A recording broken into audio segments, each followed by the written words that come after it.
Hey there. It's just little me. It's out, hey, move over here a little bit.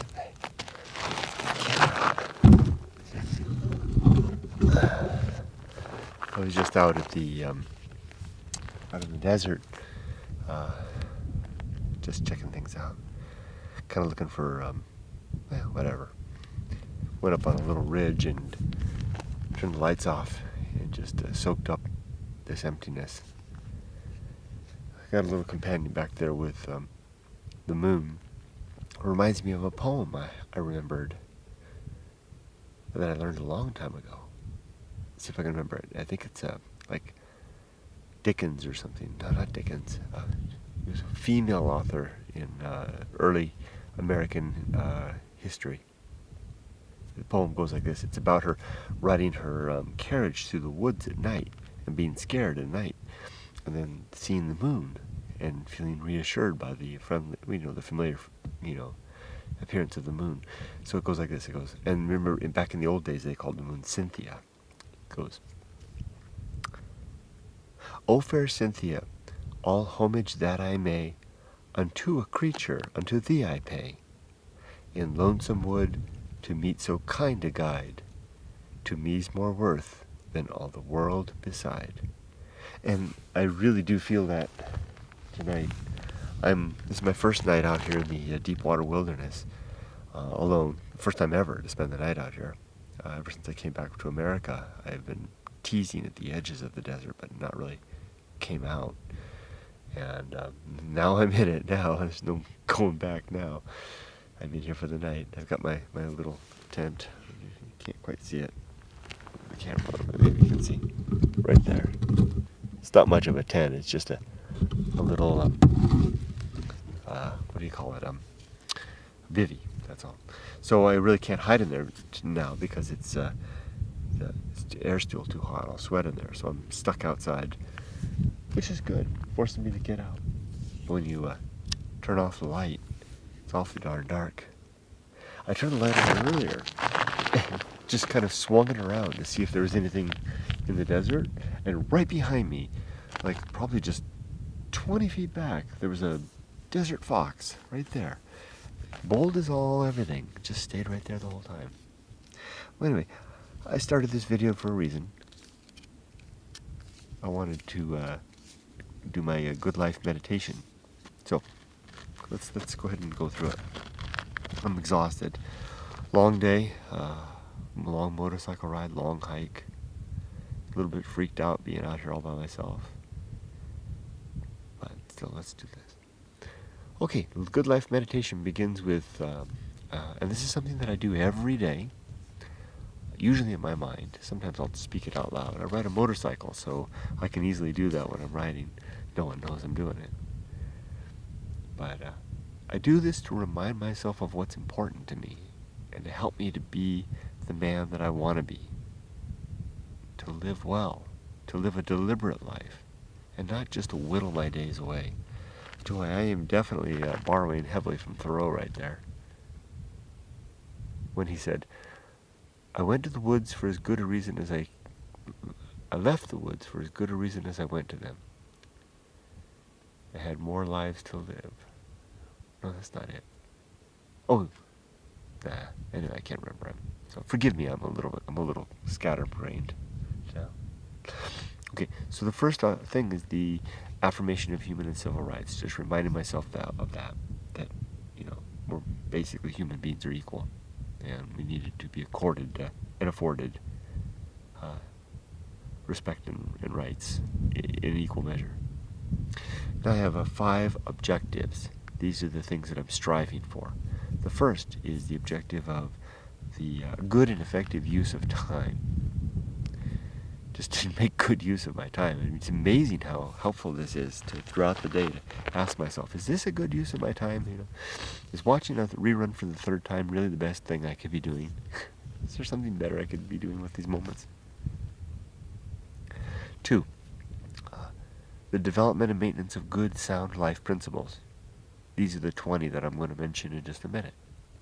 It took me quite a while to develop those. It was a concerted effort, and now I have to maintain them. And I do that every day by reminding myself of them and reflecting on their value. Pardon me. 3, the cultivation of good emotional reactions. To become a more even-tempered and moderated human being. To be more in control of the inner world in my life and to control its the way it appears in the outside. So I can have a turmoil on the inside, but then not let that bubble up and become a problem, make it a problem for others. It takes a lot of energy, and a lot of fortitude to do that. I'm getting better though. It's at the point now that I can foresee it coming. It's like seeing maybe if I turn my light off and see another flashlight coming across the desert, so whatever it is, I don't know, but it's coming. I can get ready. That's what it's like now for the deep inner feelings that I have of anxiety. Or not anxiety, well that too, but when anger or frustration start to well up, I can feel them, I can sense them coming and do something about it.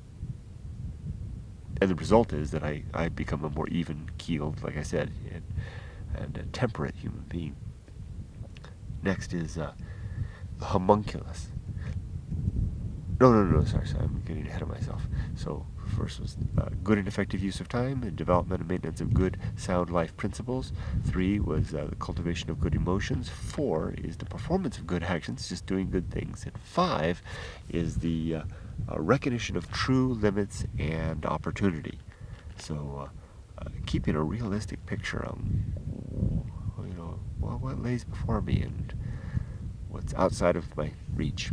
Let's even only reach so far. I can't quite touch some things. But maybe I can find a way to do it. That's the scope of opportunity. Now let's get on to the 20. And I'm going fast because I'm tired. And I'm a little scared. I want to get in my little bivvy and get to sleep. First, principle of war. I wake every morning to go to war with myself.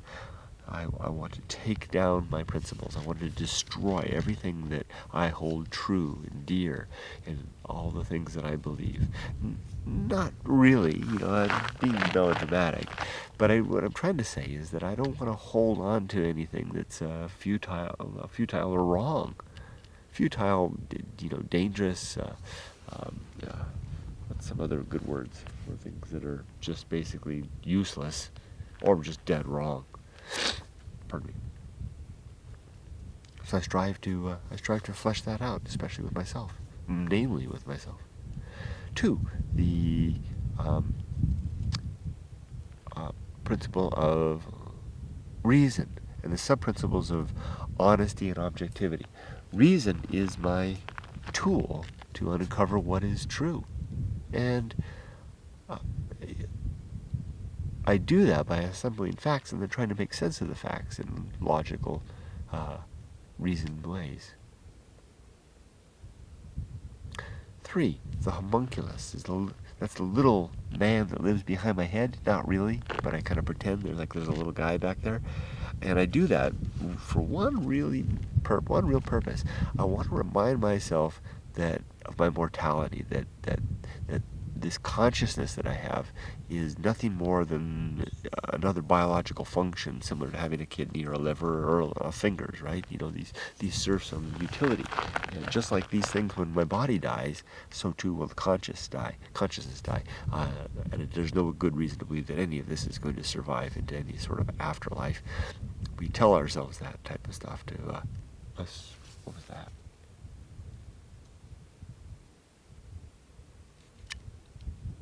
We tell ourselves that to... let me keep the light off for just a second.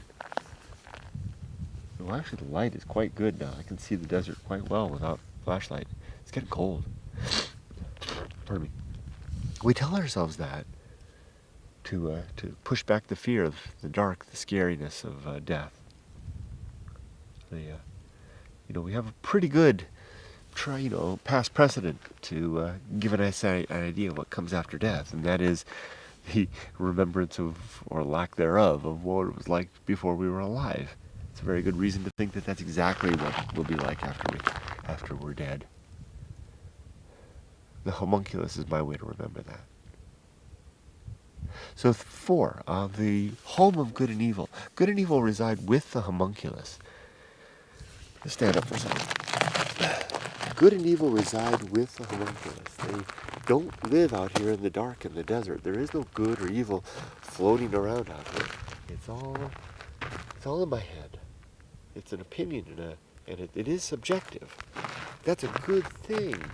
That means that we can discuss it and argue it and work our way around it. What is that out there?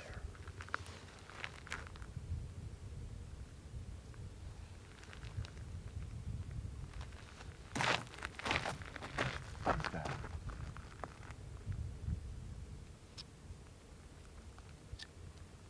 Okay, homunculus. No, the home of good and evil. Now, next is number 5, purpose. The purpose of our lives is, well, it's up to us to make it, but I think one purpose is obvious. That's to have children, right? To reproduce. What in the world is that? I swear to gosh, I see something out there. It's far, far out there, so hope it doesn't see me. Purpose is biology, right? So, to get our seed into the next generation so that when we die, our genes continue. I really recommend a book called The Selfish Gene. You get an interesting perspective of that. But, I've done that, so I've got a child, and she's almost grown. So what's after that? Well, usually just die and get a heck out of the way, but I want more than that. So it's up to me to make some purpose, and I've decided that my purpose is virtue, to live a virtuous life. Virtue being defined as the wholesale improvement of human well-being. That would be things like very, very tangible, tangible is not the right word, very real things like improving education for people, for kids especially, good access to sanitation and health care for everybody, improve communications between the races and the sexes, and all kinds of things like that. You might have heard me say this before in these videos. Yeah, there's definitely something out there. So next, 6. The atomic principle. Everything in the universe is made of bits and pieces. Atoms flowing and changing and forever transforming. So too you and me, and this is I always do my obligatory lifting of sand. So too you and I. Okay, let's go quickly. I'm tired. Next is nature. That's 7. 7th principle is nature. Everything in the universe has some particular nature, and it's worthwhile to identify what that is so that we can expect nothing less than things to live according to do and behave as according to their nature. I can give lots of examples, and I try to remind myself of one thing every day. Like it's the nature of this desert to be silent, huge, and incredibly dark and indifferent, especially at night, especially the dark part. Okay, next is maturity. Maturity consists of wisdom and fortitude. And wisdom is what we gain through experience, and fortitude is the gumption, the chutzpah, the perseverance to see ourselves through to what we think is virtuous and valuable. Well, take a look at that thing again. Yeah, it's out there.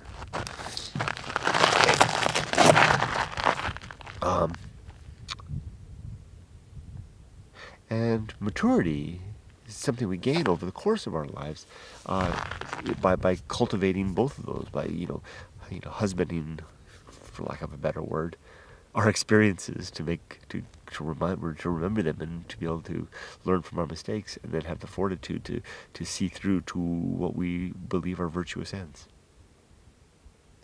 Next is social principle. We're social animals. We need one another to survive, and our best ends are social ends. It's good to come out in places like this sometimes, turn off the light and experience the dark and the empty and the night. But it's also very, very good. But if you stay out here too long, it'll make a monster out of you. So it's really good to have our connections. Oh, I'm not a good example for that, but I have very good connections with my family, but I'm not very good at keeping connections outside of that. Because that's all I've got left. I mean, my family. I spend all of my social capital on my family.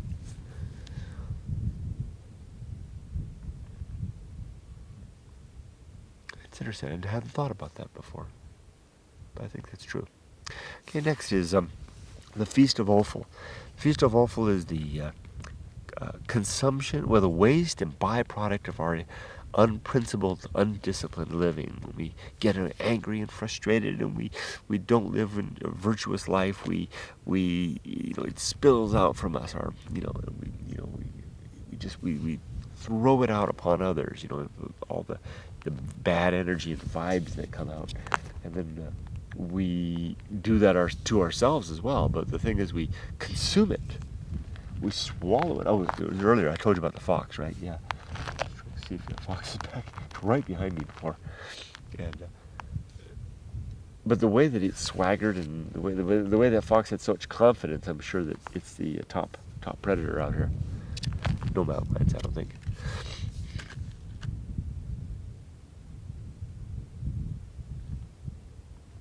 I heard something. So that's the Feast of Offal. All the waste and byproduct that spills out from our unprincipled living. So 2 things. Try not to produce that. And 1, try not to produce it. And 2, don't consume it. Don't even consume your own if you can. It's like, one way to do it. Ignore the trolls. Okay, I'm going to wrap it all off. I got 10 more to go. I'm going to rattle through them. Next is 11. That's Temperance. Temperance is controlled consumption of all things. Food, drink, work, play. All of the things. Including our emotions. Controlling the consumption of our emotions when they rise up. Instead of gobbling them up and we can simply nibble on them and ask ourselves, from whence this emotion came? How can I use that knowledge to control it and to find out what's going on that I can fix things? Temperance has 3 sub-principles: suffering, simplicity, and apathy. Suffering is a necessary component of denial. So if we temper our appetites when we're going to not give ourselves the things that we want, we're going to suffer a little bit. With practice, you get used to it. Simplicity is a way of living a life that instantiates temperance into our life. Is that the right word? Inculcates it into our lives, so we don't even have to think about it anymore because we don't pursue that excess. My father-in-law, mother-in-law are a nice example of that. They live very simple lives, and as a result, they have very little temptation. Next is apathy. Apathy is a strange one because it has the sense of, in common usage, it has the sense of a very negative sense of not caring.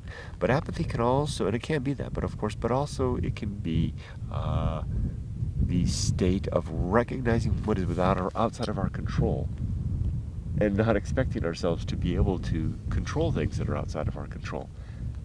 It's a very reasonable position to have, and then to be apathetic towards it.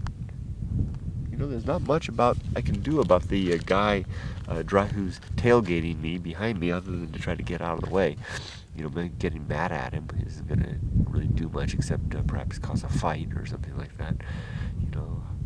Not much I can do about the weather for the most part, so I'm apathetic to the weather, but I do monitor the weather and then try to live my life, anticipating it. Things like that. Next, agency and the great indifference. Here I am right in this is the great indifference out here. This fact of nature that it just doesn't give a damn about us. Agents are our life. We are agents. Our dogs and cats are agents. All animals and I guess plants even are agents in a way. It's comforting to be with one another. It reminds us that there's something of this awful indifference out here. I use the word awful more in its dramatic tense than meaning it's awful. It's just a reality. And when we die, we go back to this. This is this emptiness out here. This indifference is what will swallow us up when we're dead. But we won't notice because we're gone. The candle's gone. The candle is snuffed out. The music stops. The circuitry goes dead. So next, 13. This is the best seat in the house. To not want to be anywhere else, be anyone else, or be doing anything else. Hey, I can make it scary. To not want to do any of those things, but the best seat in the house. To be satisfied with whatever circumstance I found myself in. Hey, it's October anyway. I can do this scary stuff. Next is the Path of Wildness. The Path of Wildness is a way to get unstuck in life, to recognize when a decision needs to be made, and to allocate ourselves some time to think about the decision at a point when we have to make the decision. And when we arrive at that point, if we're not ready to make a decision, and we can afford to allow ourselves more time, then go ahead and do that. If not, then become ready to make the decision and take some guidance from our gut. Otherwise, I try to avoid gut influence, but if I've run out of time and I need to make a choice, then I'll take all the facts and I'll add a sprinkle of gut reaction, and off I go. Recognizing that I may be, heading myself off a cliff, but also recognizing that there's virtue in moving forward at the most prudent moment. Next is risk. The risk of avoiding risk. That's interesting. When we emerge into young adulthood, we're often told to get some education, find someone to settle down with, and save your money for a rainy day. And these are all wise things, but sometimes we do those things to the point that we neglect some other things, namely neglect discovering who we are, developing ourselves into an interesting and ironic individual. Finding out things that interest us, and then pursuing those, and making more of this life than just living, but having lived life as well. Truly lived it. And if you just go after those surface level risks of education, money, and companionship, you may be missing out on the development or the fruition of those deeper level things. And when you get older in life, it may be too late. Really, the development of that stuff is best done at a younger age. Conversely, if you just go after the deep level stuff, you run the risk of not ever having those important surface level ones. Surface level kind of gives the wrong intention. The first level, I should call it first level and second level. We may miss out on those first level ones altogether and never find someone to spend our lives with, or we become so eccentric and so weird in pursuing our stuff that we can't find them, but maybe we won't be able to because we're just so different. Or we may not go to school. We may miss that opportunity. We may fail to be prudent with our monies. That's the way my daughter used to say it. So we end up with our uniqueness and our personality and our curiosity, and at what expense?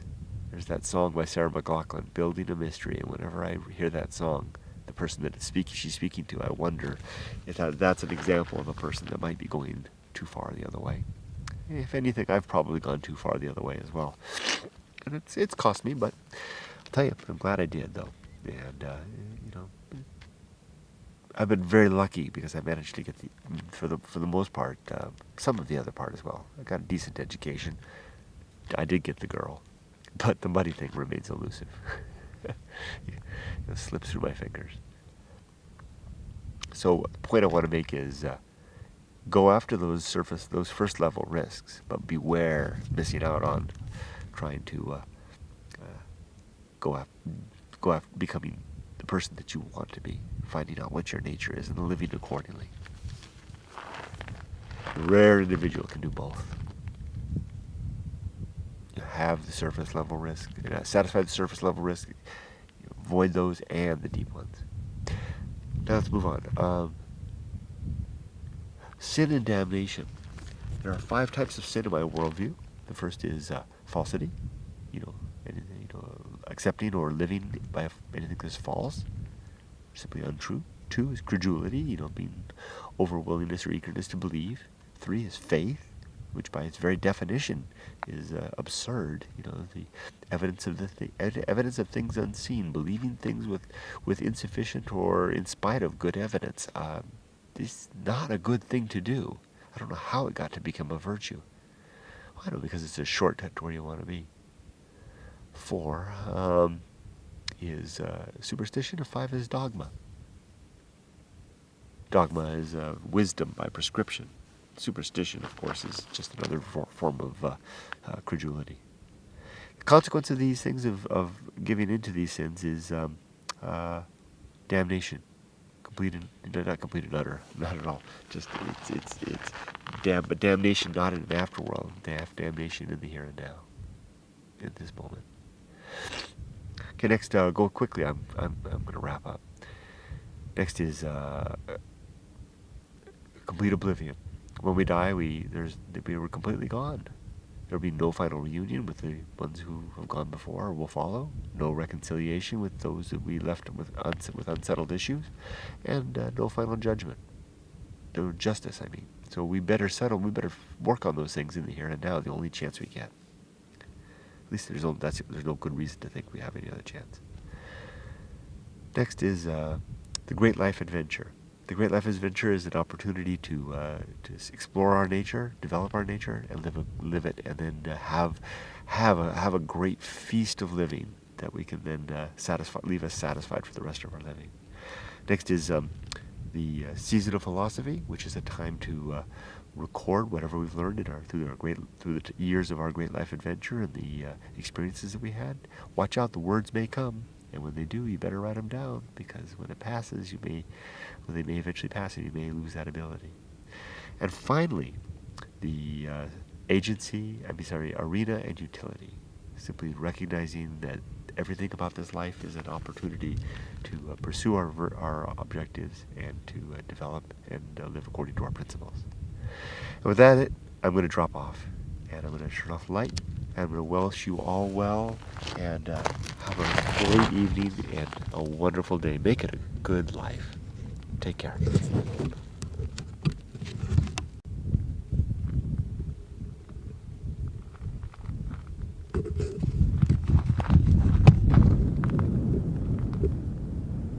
The desert fox.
So cool.